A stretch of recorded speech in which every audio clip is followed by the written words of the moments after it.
Oi, galera. Sejam todos bem-vindos ao Direito ao Ponto, onde o seu direito é o alvo. Hoje a gente vai falar de um assunto que já foi muito pedido aqui pelos espectadores do Direito ao Ponto, que é sobre os planos de saúde, né? A gente vai trabalhar a partir das principais dúvidas e reclamações da galera a respeito dos planos de saúde. E para falar sobre isso, claro, a gente convidou uma advogada que atua na área, a doutora Paula Marcula, que é secretária da Comissão de Direito Médico e Saúde da OAB Petrolina e que também atua na mesma área. Doutora, seja muito bem-vinda. Primeiro, obrigada pelo convite, né? É um prazer estar aqui contribuindo para o programa. Boa noite a todos que nos assistem. E é uma honra a gente estar sempre trazendo boas informações, né? Tirando as dúvidas para todos os espectadores. E aí a gente já vai começando, gente, com uma dúvida que é geral, né? É campeã no ranking de dúvidas em relação ao plano de saúde, que é sobre as negativas do plano de saúde. E aí, doutora, a galera quer saber se o plano pode ou não fazer algumas negativas, né? Por exemplo, em relação à medicação. Uma gestante que corre um risco de uma trombose, por exemplo, mas aí o plano não quer liberar a medicação, porque eles informam que a medicação é domiciliar, então ela precisaria estar internada para receber a medicação, mas ela não está internada e nem tem necessidade de internação. O plano ele pode fazer essa negativa? Primeiro, a gente tem que entender que o plano de saúde, ele não pode estar fazendo negativas abusivas, né? Hoje, é muito comum a gente ver negativas com relação a medicamento, principalmente, quando é para, ou melhor, a justificativa deles é que o medicamento é de uso domiciliar ou que não está no rol da ANS. Contudo, tanto o medicamento que vai estar no rol da ANS ou não, se o médico prescreve e se esse médico, que é o médico assistente, já acompanha o paciente, é ele que determina qual é o tratamento, não é o plano de saúde que vai determinar, né? E é muito comum a gente estar vendo, principalmente as gestantes que fazem uso da enoxaparina, né? O plano de saúde negar exatamente pelo fato de que o medicamento é de uso domiciliar, mas já existe um entendimento da própria jurisprudência, né? Dos próprios tribunais superiores com relação a esse medicamento, não só esse, mas outros medicamentos de uso domiciliar, que mesmo sendo usado subcutânea, não é usado via hospitalar, que é exatamente como você falou. A gestante não precisa estar internada para estar fazendo o uso.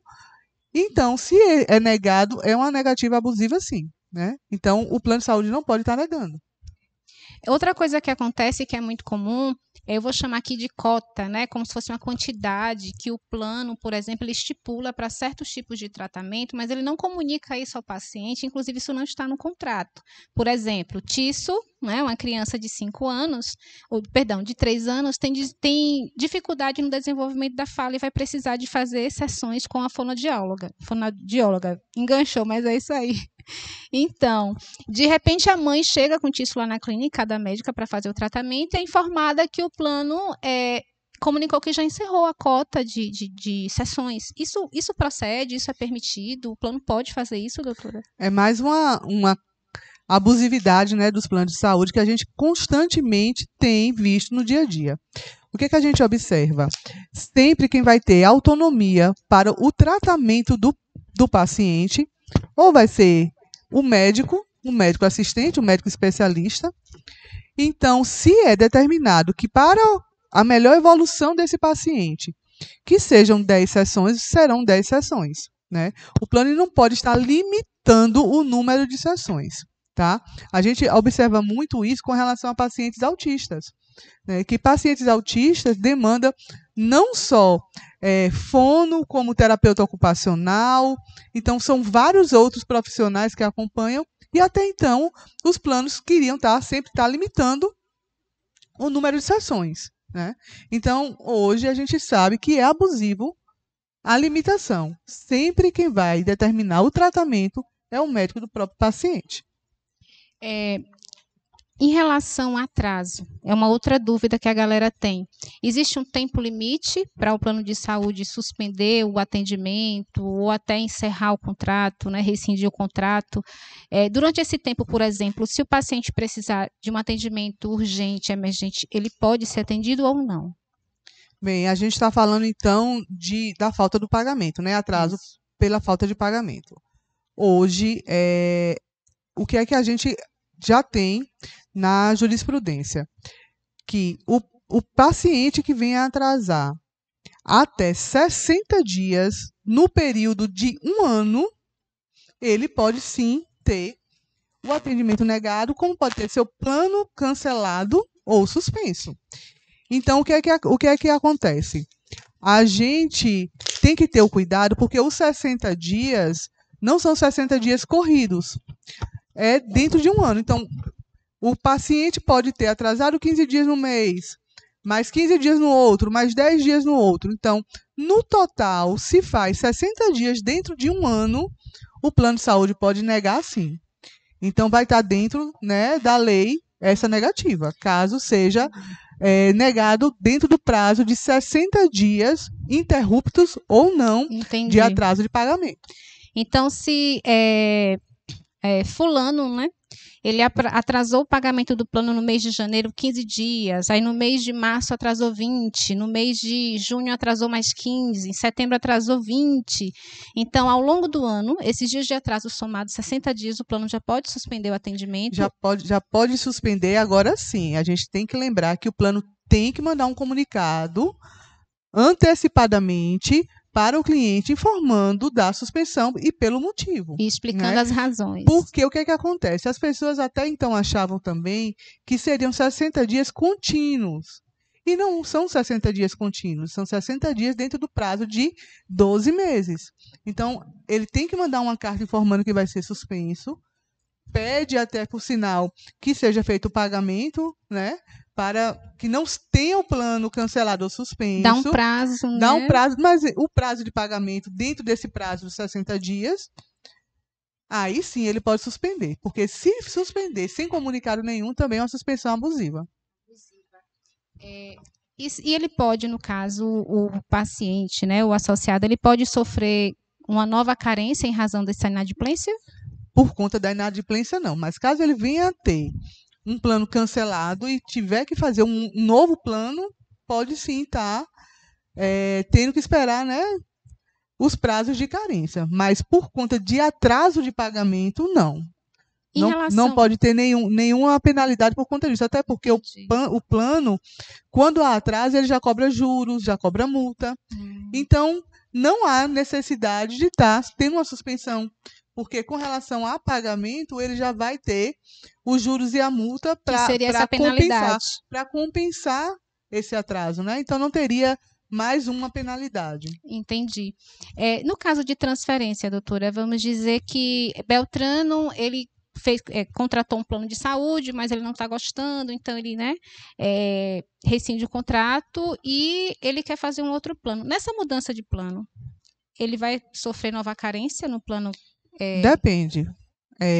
O plano que o ideal é a pessoa não parar de pagar, né?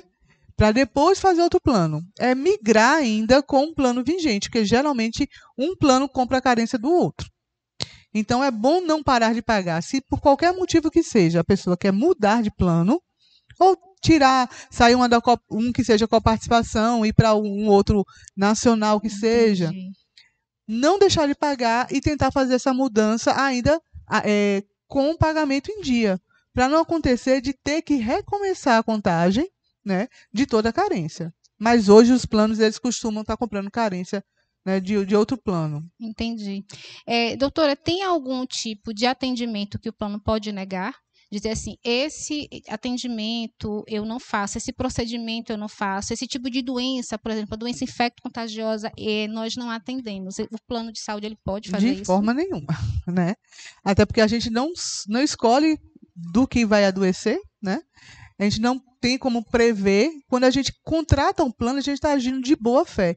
Então, exatamente nesse entendimento da boa fé do cliente na hora que está fazendo o contrato do plano de saúde, é que o plano não pode negar.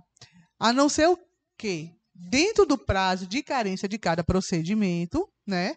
Aí ele vai poder negar. Por exemplo, quando você contrata um plano, você tem a carência de 24 horas para urgência e emergência. Então, após 24 horas, pode ser atendido para urgência e emergência. Parto vai ter a carência de parto, como de cirurgia. Então, pode ser negado se essas carências ainda não foram cumpridas. Aí, realmente pode. Mas depois que saiu do período de carência, não pode negar, não. É abusivo se for negado. Em relação às doenças pré-existentes, né? Vamos dizer que a criança tifo, antes da mãe fazer o plano de saúde, tinha. Tifo agora já tem 15 anos, viu, gente? E ele desenvolveu um problema de coluna. E aí, quando a mãe foi contratar o plano, ou seja, uma doença pré-existente, o plano pode negar atendimento? O plano nem pode negar o atendimento e nem pode negar que essa criança contrate o plano. Que também a gente observa que às vezes acontece. Quando vai fazer a perícia para contratar o plano negar aquele paciente porque tem uma doença pré-existente. Também não pode. É abusivo isso. O que é que acontece com doenças pré-existentes? A carência aumenta para as doenças pré-existentes e para os procedimentos específicos daquela doença pré-existente, que é uma carência de 24 meses. Então, após 24 meses, não vai ter mais carência. Então, uma mãe que tem uma criança que tem uma doença, como você mesmo citou, um problema de coluna que vai demandar muitas consultas, muitos exames, ou qualquer outra doença, anemia falciforme, por exemplo, né, que é muito comum. A mãe vai estar contratando o plano para aquela doença específica, vai ter uma carência de 24 meses para tudo que aquela doença vai demandar. Mas após os 24 meses, todos os atendimentos têm que estar liberados, né, pelo plano de saúde. Eles não podem negar, não. O que acontece também, doutora, é em relação ao reajuste. O reajuste ele pode ser feito anualmente e também ele geralmente é feito de acordo com a alteração de idade, né, com a faixa etária da pessoa. Etária, exatamente. O plano de saúde ele pode cobrar esses dois reajustes, o anual e o da faixa etária, que também é anual, acontece anualmente, ou apenas uma dessas modalidades, ou o aumento, né, anual, ou pela faixa etária. Na realidade, assim, a gente tem muita demanda no judiciário a respeito de aumentos abusivos. Na realidade, a gente fala reajustes abusivos, né? Tem planos que querem aumentar 3 vezes ao ano. No aniversário do contrato, na mudança de faixa. Não, mas isso acontece. Então, é muito importante que o cliente entenda que o aumento só pode ser uma vez ao ano. E na data do aniversário do contrato. Se você muda a faixa etária, não necessariamente vai mudar o valor naquele momento.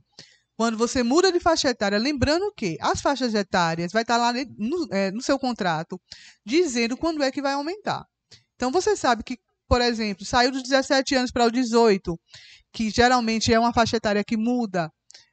Então, o adolescente tinha 17, quando completou 18 vai aumentar, mas vai aumentar no aniversário do contrato, referente àquela mudança de faixa etária. Né? E não que vai aumentar no aniversário do cliente e aumenta novamente no aniversário do contrato. Né? Então, vai ter só um reajuste anual. Certo, bom saber, né, gente? Ou um ou outro, né? Não pode no aniversário, aniversário da pessoa, aniversário do contrato, aniversário do plano, enfim. Vão criando aí situações para aumentar, né? A gente tem que ter um cuidado, porque hoje o que a gente tem de demanda no judiciário a respeito de reajuste abusivo é muito grande. Então, é muito importante, diante de uma situação que vocês estejam vendo, o plano está fazendo esse tipo de reajuste, procurar um advogado que seja especialista na área, que isso é muito importante. Essas demandas todas da saúde, elas são muito específicas. Elas demandam uma experiência, a gente chama uma expertise na área muito grande. Então, é bom sempre estar procurando, né, a assessoria de um advogado que seja especialista na área de saúde para estar coibindo esses planos de saúde nessas demandas, né? Uhum. E uma outra, de fato, é campeã no PROCON, gente. Pesquisas indicam, né, os planos de saúde em relação à questão de reajustes abusivos. Isso, de fato, é constatado em pesquisas, o que a doutora está falando aqui. Sobre o descredenciamento de hospitais e clínicas, né? Vamos dizer que fulano faz tratamento de coluna também, vamos dizer, em clínica tal. De repente, essa clínica não está mais credenciada ao plano. O plano precisa comunicar ao paciente, ou feito o descredenciamento e a substituição ficou aquém do desejado, ou seja, naquela outra clínica tinha mais qualidade o tratamento. O plano de saúde ele tem, vamos dizer assim, respaldo legal para agir dessa forma ou não? Ou ele precisa comunicar, ou não pode descredenciar, enfim, como funciona? A gente geralmente se surpreende, muitas vezes, né? A gente tem clientes que chegam exatamente com essa queixa, que já faz um tratamento na clínica há algum tempo, e de repente recebe o comunicado da clínica que foi suspenso porque foi descredenciado.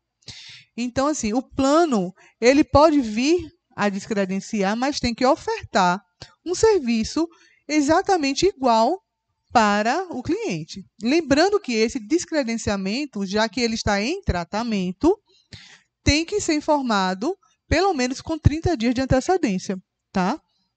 Porque, imagine, você faz uma contratação de um plano de saúde exatamente porque aquele plano de saúde está lhe ofertando tais e tais serviços, tais e tais clínicas, tais e tais profissionais.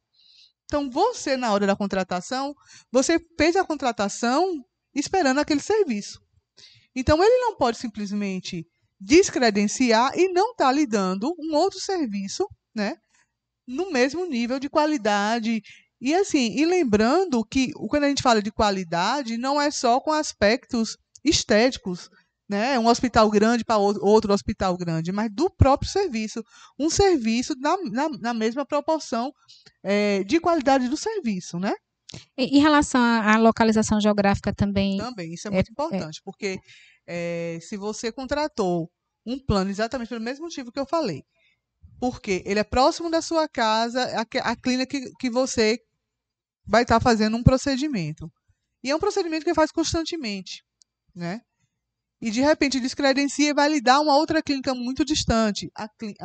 O plano de saúde tem que lhe dar uma alternativa no mesmo nível de qualidade e mais próximo também da sua residência, né? Pode até não ser, né, tão próximo como era, por exemplo, mas ali nas exatamente. imediações, né, que esteja próximo do paciente.